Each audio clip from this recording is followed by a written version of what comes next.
महायुतीचे उमेदवार राम सातपुते यांनी गुरुवारी अजित पवार गटाच्या राष्ट्रवादी काँग्रेस कार्यालयाला भेट दिली। यावेळी शहराध्यक्ष संतोष पवार, कार्याध्यक्ष जुबेर बागवान, आनंद चंदनशिवे, शफी इनामदार या प्रमुख नेत्यांनी सातपुते यांचे स्वागत केले। आमदार विजयकुमार देशमुख, शहराध्यक्ष नरेंद्र काळे यांची प्रमुख उपस्थिती होती। राम सातपुते यांनी यावेळी बोलताना मागील 10 वर्षात सोलापुरात झालेल्या विकासावर भाष्य करत पुन्हा काँग्रेस नेते सुशीलकुमार शिंदे यांच्यावर टीका केली। येथील स्थानिक नेतृत्वाने राज्याचे मुख्यमंत्रीपद, ऊर्जामंत्रीपद, गृहमंत्रीपद भूषवले, किती विकास केला याचा हिशोब यांनी द्यावा असे आवाहन करत साधं विमानतळ त्यांना सुरू करता आले नाही, पण माझा शब्द आहे, सोलापूरकरांनी संधी दिल्यास खासदार या नात्याने सोलापुरातील बेरोजगारीचा कलंक मी निश्चितच पुसून काढेन असा विश्वास त्यांनी व्यक्त केला। शहराध्यक्ष संतोष पवार म्हणाले, राम सातपुते, तुम्ही कोणतीही काळजी करू नका, सोलापुरातील संपूर्ण राष्ट्रवादी तुमच्यासाठी कामाला लावेन, तुमच्या विषयात निश्चितच राष्ट्रवादीचा मोठा वाटा असेल। आनंद चंदनशिवे म्हणाले, राम सातपुते यांची अनेक वर्षांपासून आमची मैत्री आहे, विधानसभा असेल, जिल्हा नियोजन समिती असेल, त्यांनी सर्वसामान्यांचे प्रश्न मांडण्याचे काम केले आहे। बाबासाहेबांच्या विचाराचा कार्यकर्ता म्हणून त्यांनी सभागृहात भाषणे केल्याचा गौरव केला। जुबेर बागवान म्हणाले, महायुतीमधील घटकपक्ष म्हणून राष्ट्रवादी काँग्रेस सोलापुरात आपली जबाबदारी प्रामाणिकपणे पार पाडेल। सोलापुरात बेरोजगारीचा मोठा प्रश्न आहे आणि हे बेरोजगार कायम स्थलांतरित होत राहतात, परंतु आपण खासदार झाल्यानंतर बेरोजगारीचा प्रश्न निश्चितच सोडवावा अशी अपेक्षा त्यांनी व्यक्त केली। शहराध्यक्ष नरेंद्र काळे यांनी महाराष्ट्रातील तीनही महायुतीच्या घटक पक्षांनी देशाच्या पंतप्रधान नरेंद्र मोदी यांना विश्वास दिला आहे, त्या विश्वासास पात्र राहून आपण सर्वांनी एकदिलाने सोलापुरात काम करू, राम सातपुते यांना निवडून आणू असे आवाहन केले। यावेळी वसीम बुरहान, महिला शहराध्यक्ष संगीता जोगधनकर, प्रदेशच्या सायरा शेख, सरचिटणीस प्रमोद भोसले, प्रदेशचे बसवराज बगले, युवकचे सुहास कदम, चेतन गायकवाड यांच्यासह महिला पदाधिकारी व इतर पदाधिकारी मोठ्या संख्येने उपस्थित होते।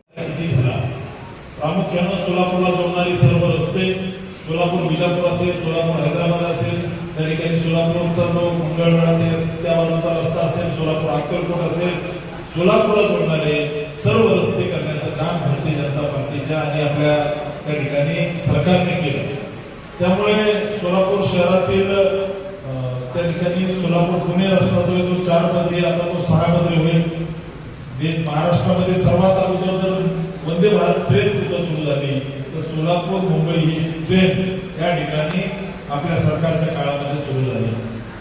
विरोधक काही म्हणू द्या, परंतु मी अतिशय माझा सोपा प्रश्न आहे की त्या ठिकाणी ते राज्याचे मुख्यमंत्री होते, त्या ठिकाणी केंद्रीय गृहमंत्री होते, त्यांनी त्यांच्या उभ्या राजकीय हयातीमध्ये सोलापूरचा विकास किती केला किंवा किती निधी आणला याचा हिशोब त्यांनी मांडावा।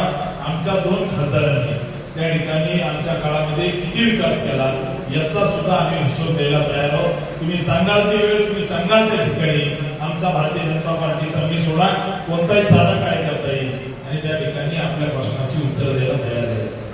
भावांनो, ही निवडणूक देशाची आणि या देशाच्या निवडणुकीमध्ये देशाचे जे वर्षानुवर्ष प्रश्न होते ते सोडवण्याचं काम केलंय। आपल्याला माहिती, आपण सोलापूर जिल्ह्याच्या कुठल्याही कानाकोपऱ्यात गेलो तर रस्त्याची कामं सुरू आहेत। आज देश त्या ठिकाणी जगाच्या नकाशावरती भारताचं नाव एक वेगळ्या उंचीला घेतलं जातं। आज जगामध्ये त्या ठिकाणी 5व्या नंबरची अर्थव्यवस्था करण्याचं काम जर कोणी केलं असेल तर ते मोदीजींच्या नेतृत्वामध्ये झालंय। जगामध्ये त्या ठिकाणी मोबाईल मॅन्युफॅक्चरिंगला कुठेतरी चायनाचं नाव घेतलं जायचं, परंतु जगामध्ये 2 नंबरचं मॅन्युफॅक्चरिंग मोबाईलचं जे आहे त्या ठिकाणी आता भारतामध्ये होतं। इन्फ्रास्ट्रक्चरल डेव्हलपमेंटच्या बाबतीमध्ये तर जगामध्ये सर्वात जास्त इन्व्हेस्टमेंट कुठल्या देशात होती तर ती आता देशामध्ये म्हणजे आपल्या भारतामध्ये होती। त्यामुळे माझी विनंती आहे तुम्हाला की या निवडणुकीमध्ये राम सातपुते उमेदवार आहे, परंतु खऱ्या अर्थाने या ठिकाणी उमेदवार नरेंद्रजी मोदी आहेत। या ठिकाणी उमेदवार त्या ठिकाणी या देशाचा विकास हा उमेदवार आहे। त्यामुळे माझी तुम्हाला कळकळीची विनंती आहे की या निवडणुकीमध्ये आपण झोकून देऊन काम करावं। मी तुम्हाला कधी अंतर देणार नाही हा मी शब्द सर्व गोष्टींच्या साक्षीने आपल्याला देतो। आपण महायुतीमध्ये एकत्र लढलोय, मी तुम्हाला शब्द देतो। संतोष भाऊ, तुम्ही